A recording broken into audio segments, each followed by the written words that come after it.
my father, he's also my role model, my inspiration.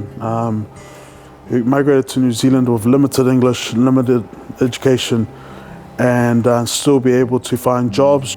My dad was definitely the role model for me, growing up as a kid. You know, hearing about his stories, his reasons why he came to New Zealand. Obviously, you know, to provide better opportunities for his family.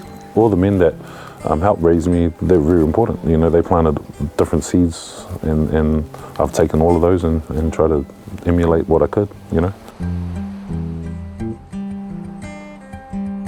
You're the first teacher, not the teachers at school or kindergarten. The parents are the first teacher.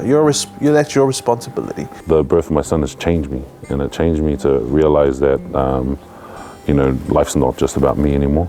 I have to look after these guys, and I have to build something for them.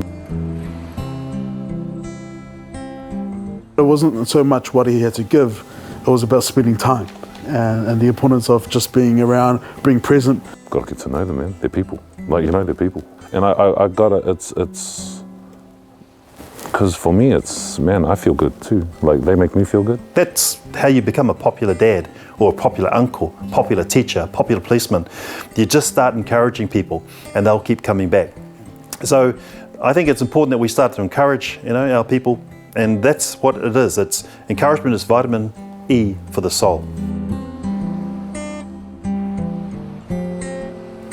It's good to look at the past and keep tradition, but there's also, you've got to understand where did that tradition come from, why was it there, like, you know, and try to really ask myself, you know, what's important in the Polynesian ways, what's still relevant now, and what will help us go forward in this modern world.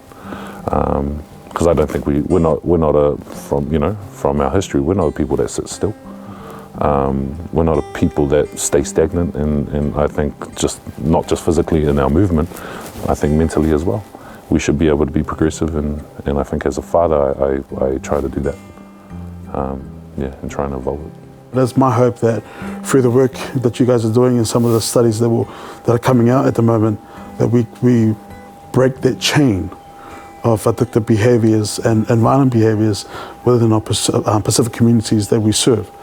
And ensure that that our young people have a non-violent life.